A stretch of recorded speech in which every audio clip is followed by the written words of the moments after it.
Okay. Good afternoon, everybody. We are here for the special education parent series that we have been collaborating with, and my name is Girasol Margain. I am a special education advocate for Brighton Center, and I'm here with... I'm Katya Finta, and I'm here from Any Baby Can. I'm the Autism Education Specialist.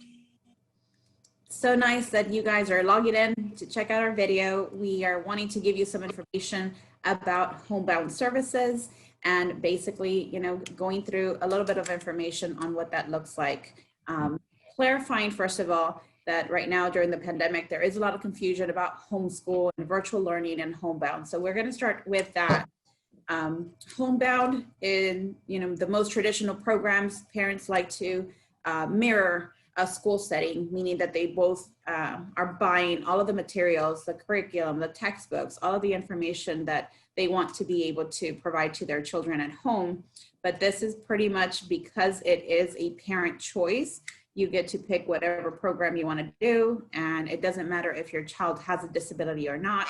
It's just, pretty much you made that choice to kind of do the homeschool program. The virtual learning, this one is also at home, and this is just currently, because of the pandemic, we currently have a couple of different options for the virtual learning. We have some virtual synchronous and asynchronous. We have the opportunity, some of the districts are having different phases as far as reopening the schools. So you do have a couple of districts saying that every 6 or every 9 weeks, depending on the district, you get to choose whether you want to maintain yourself at home and do the virtual learning, or if you want to be in person. And that's pretty much depending on the district. And then we also have the hybrid, which is more for high schoolers who are having A and B schedules. Again, that's pretty much the virtual learning itself. But yeah, I just want to add one thing with virtual learning. It is still the teachers creating the lessons. They are the ones going to be creating the lessons. So it's still based from the school. You won't have to create your own lessons. You might be sitting there helping them focus, helping them attend. But you're not going to be creating the materials or the lessons itself. Like with homeschooling, that's what you'd be doing. You'd be creating the lessons, getting it from different curriculum. But virtual learning, the teacher will still be creating all of those materials. Yes, and thank you. Other things to kind of mention with virtual learning, it doesn't matter if your child is in general education or receives special education services. Both can be provided through virtual learning. You will have some accommodations. You can always call an ARD meeting if something isn't working and you need some support from the school. That's also available, even if it's through the virtual role that they're playing at this time. As far as homebound, this is offered for students who have or may have a disability, some for students that don't have disabilities, but might have some mental health problems or struggles. So this is more of an instructional arrangement that kind of has been, talked about and said, we need some additional support. We are not going to physically be able to have the student at home, at the school, because perhaps the child is at the hospital or is just at home. He is unable to be in school. It does have to be documented. It's not just an option that we can say, well, my child is struggling with anxiety, or my child is in the hospital and he's unable to leave the hospital, and we are wanting homebound services just because we're stating it. We do need some documentation from a physician that states that your child will be absent for more than 3 to 4 weeks. Mind you, they don't have to be consecutive. Maybe there's just treatments that your child is getting and he's in and out of the hospital or receiving some kind of treatments at home that are impeding him to physically be at school. So they don't necessarily have to be consecutive, but there does have to be that 3 to 4 weeks at a minimum that they're unable to attend school. And it could be your child has a health reason where it could be detrimental if they do go to school and they get sick because of all the germs. There's more kids there. It could be detrimental to their health. So it could be preventing them from coming because we don't want them to eventually get sick if they have Awesome. an immune system that's compromised. Yes. In this instant, it could also be a child, in general education. It could be a child in special education or receiving special education services. We also have a couple of students who are receiving, Section 504s.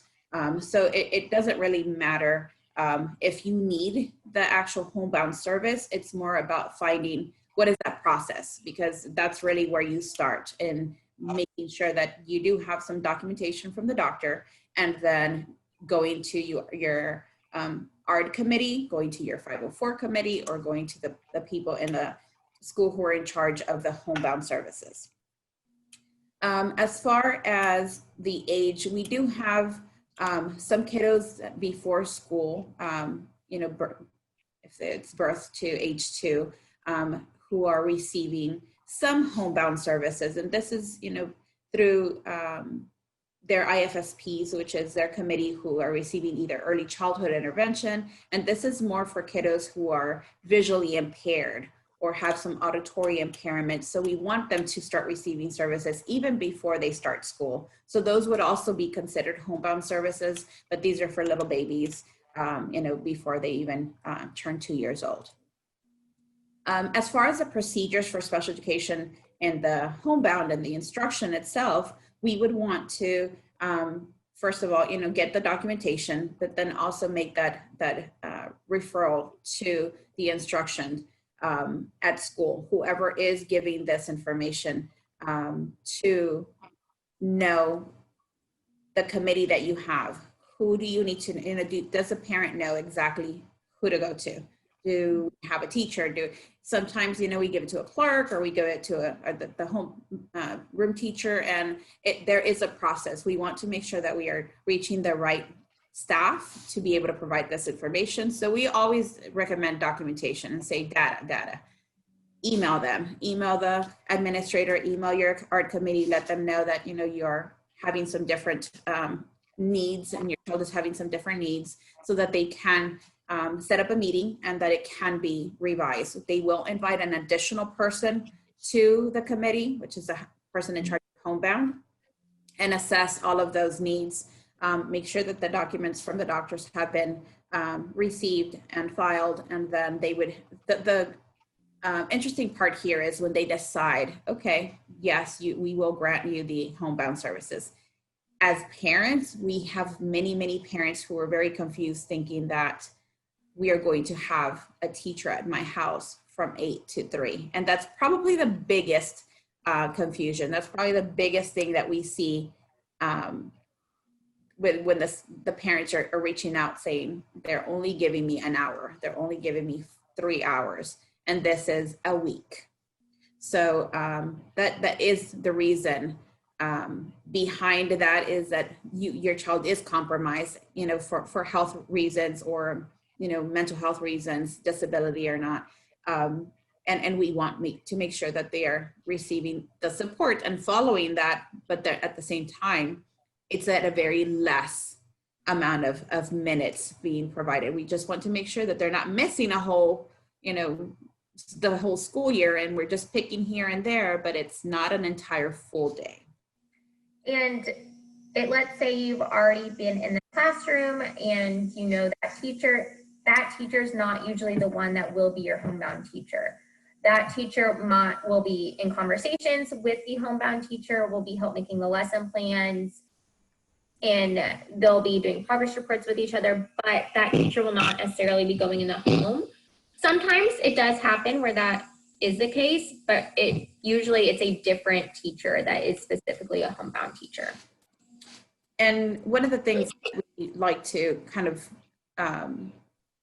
remind parents is that we can always start with a couple of hours. Maybe that doesn't work out. You don't have to do the whole thing. Maybe your child is too tired or has health changes, and maybe you start off little and then go up to 4 hours, or vice versa. It's something that you're able to move a little bit and have that service just given to your child, as much as it's pretty much an individual basis. It's what is your child, what is the struggle? What we want to make sure that when you are having those ART conversations, it's based on your specific child, on your specific child's needs. As well as schedule. Let's say that you have to administer medicine at a certain time through a G-tube, and that takes a while where learning instruction shouldn't be happening at that time. So make sure that you do communicate that as well to the homebound teacher, so they're not scheduling it during those times, that really when they're learning full academic learning. So one of the things, if your child is already receiving special education services and your child has goals and there's accommodations and there's modifications in that IEP, then that's also something that could be talked about during that meeting. Is now you're only going to be receiving such a less amount of support. So then this is a time when you would bring up and say, okay, what about all these goals, and kind of pick and choose which ones are the ones that are the most important, which ones are the ones that can be addressed, not that the other ones are not, but which ones are we going to target, kind of so that there is that continuity. At the end of the day, all we are trying to do is to make sure that your child is having access to free appropriate public education. It's trying to make sure that at some point you're just not off the grid and the school is not in contact with your child at all. Is a temporary service. It's not something that once you get into homebound service, it stays like that forever. It is going to be revised, consistently, whether it's just for that end of the grading period or the end of the school year, and then the next year, does your child still need that homebound support? If not, there's no kind of going, you think of it kind of like as a prescription, like prescriptions run out. So you would continue to get doctor's notes and that information to bring to our meetings as well. It needs to, once the prescription's done, if you need it, you go back to the doctor and get another prescription. Yes, that I think that sums it up great, because it is more like a prescription. It is just something that for the meantime, for the designated time that the doctor says, and then you need to redo it again. If it's half of the school year and we're going into the next school year, it's going to only cover for the school year. And when we start again, they're going to ask you to resubmit all of the documentation over again. So I want to just add in, it's not just your teacher, it can also be speech, OT, PT. Those are all things that whatever the committee decides and whatever the doctor says is appropriate, they will also go into the, or right now with COVID, it will look a little bit different, but they're included in our meeting and homebound services. Yes. Well, that's awesome that, you included that, because yes, it is true. It's everybody that is part of the committee initially, everybody that your child is in contact with as far as receiving services, related services. So it is important to make sure that that is also part of the planning for that.